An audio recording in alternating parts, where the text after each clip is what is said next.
Hi guys, welcome you all in Engineer Sal Kagyan and today we are going to discuss the problem balanced parenthesis problem. लेकिन you all must be wondering that why did I skip above three problem the word wrap problem edit distance and find the next greater number. Actually ये जो है ये DP से solve होने वाली problem से यानी कि डीपी से करोगे तो कॉम्प्लेक्सिटी बढ़ जाती है। अगर स्ट्रिंग का मेथड लगा के लूप पे लूप बनाओगे तो कॉम्प्लेक्सिटी बहुत ख़राब हो जाती है। तो एक अच्छा कंटेंट नहीं रहेगा यानी अच्छी कोडिंग स्किल नहीं रहेगी। इसलिए अपन डीपी वाली सीरीज यानी डीपी वाली प्लेलिस्ट के अंदर सोल्व करेंगे। कौन सी वाली? ये बाकी जो बची हुई तीन है इनको। तो अब बात करते हैं बैलेंस्ड पैरेंथेसिस प्रॉब्लम के ऊपर। And if you are new on this channel, then don't forget to subscribe my channel because there are so many videos related to DSA 450 question. बात करने वाले हैं बैलेंस पैरेंथेसिस फाइंड आउट करने के लिए कौन सी स्ट्रिंग में है या नहीं है। तो बड़ा ही शानदार क्वेश्चन है और इसको कर लो इंपॉर्टेंट मार्क, क्योंकि ऐसे क्वेश्चन पूछ लिए जाते हैं मोस्ट ऑफ कंपनियों के अंदर। तो देखो इसको आपको कैसे आपको विजुलाइज करना है। तो यहाँ पे सबसे पहले आप आ जाना है सेंटर में। अब ये आपस में इक्वल है, ओके। देन ये आपस में इक्वल है, ओके। देन ये आपस में इक्वल है, ओके। बट बाई चांस ऐसा होता, देखते जाना। अब इस केस में क्या ये इससे इक्वल आ रहा है? नहीं आ पा रहा है ना। तो यहाँ पर ये गलत हो गया है। यहाँ पर आप फॉल्स प्रिंट करोगे कि बैलेंस पैरेंथेसिस नहीं है। बैलेंस कैसे होता है? अगर आपका ब्रैकेट खुला है तो ये तुरंत बंद होना चाहिए, ये ब्रैकेट खुला है तो ये भी बंद होना चाहिए, और ये ब्रैकेट खुला है तो ये भी बंद होना चाहिए। अब अपन करेंगे कैसे, आखिर कैसे पता चलेगा? तो सबसे ईजिएस्ट वे मैं आपको बता देता हूँ। मैं यहाँ पे यूज करूँगा स्टैक का थोड़ा सा मेथड और अपना लूपिंग। स्टैक आपको बेसिक में बता दूंगा, कोड में भी। यहाँ देख लो सबसे पहले कि जब भी मुझे इफ के अंदर मैं चेक करूंगा कि पॉइंटर में अगर ये मिले, ये मिले, ये मिले, यानी ओपन पैरेंथेसिस तीनों में से कोई भी मिलता है, तो मैं क्या करूंगा, इनको कहाँ डाल दूंगा, स्टैक में। तो एस डॉट पुश के थ्रू अपन क्या करते हैं, स्टैक का एस टी ले लेते हैं, एस टी, ठीक है। इसमें पुश में अपन क्या करेंगे, उस पर्टिकुलर कैरेट पर जो भी वैल्यू होगी वो डाल देंगे। और इस तरह से अपन क्या करेंगे, हैंड टू हैंड उसको कंटिन्यू भी कर देंगे। कंटिन्यू करने से क्या होगा, दोबारा से लूप चल जाएगा, नीचे का फॉलो नहीं करेगा कोड, 1% भी वहाँ तक ही रहेगा और डायरेक्ट फिर i = 1। इस तरह से ये क्या होगा, स्टार्टिंग के तीनों आपके कोड में डल जाएंगे। अब क्या होगा, यहाँ पर अपन अब तुरंत ये वाला चेक करेंगे। तो इसमें मैं क्या यूज कर लेता हूँ, स्विच स्टेटमेंट यूज कर लूँगा, जिसके अंदर केस बनाऊंगा कि अगर केस के अंदर ये मुझे मिल रहा है तो मैं क्या करूँगा, एक पर्टिकुलर कैरेक्टर ले लूँगा, लाइक सी ले लिया। उसके अंदर मैं क्या करूँगा, जो भी मेरे स्टैक के टॉप में है, तो टॉप को अपने जावा में लिखते हैं पीक, और अपनी C++ में लिख देते हैं टॉप, ठीक है। तो इसमें पीक लिखते हैं, यानी जो भी पीक में है वो सी में डाल दो और st.pop कर दो। समझ में आ गया? अब देखो यहाँ पे ये इन्होंने ये क्या कर दिया, ये वाला मतलब, एक सेकेंड गाइज, ओके।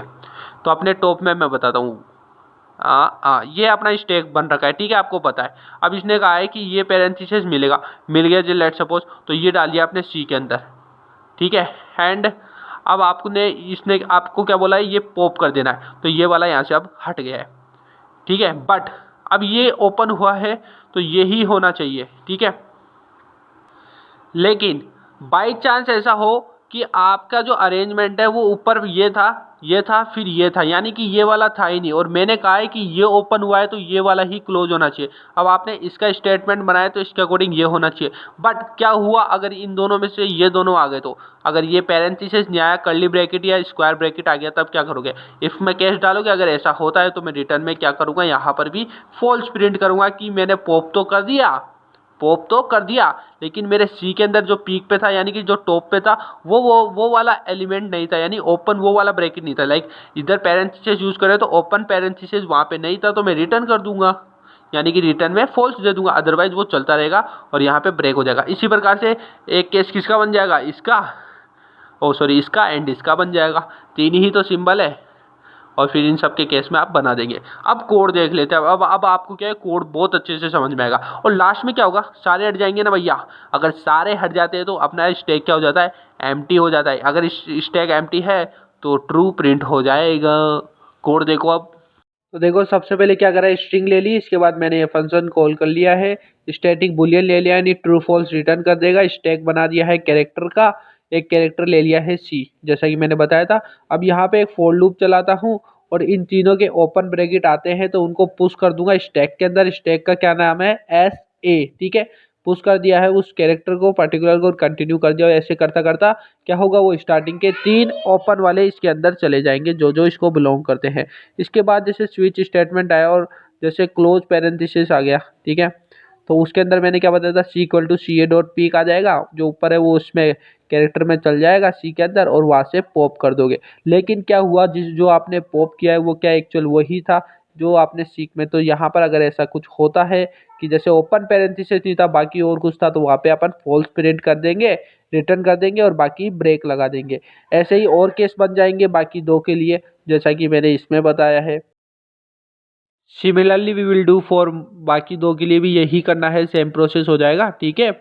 आप देख पा रहे हैं कोड वो का वही किया है और कुछ भी नहीं किया, फिर ये दोनों ब्रैकेट क्लोज, और फाइनली क्या होगा, हमारा स्टैक खाली हो जाएगा, तो इज एम्प्टी क्या देगा, एक तरह से ट्रू प्रिंट करवा देगा, ठीक है। तो बुलियन में ट्रू चल जाएगा कि ऐसे डॉट इज एम्प्टी है, बिल्कुल है, तो यहाँ पर ये ट्रू दे देगा। अब अपन यहाँ पे केस को रन करके देख लेते हैं, व्हाट इज आवर आंसर। तो यहाँ पे रन पे गए, क्लिक करा।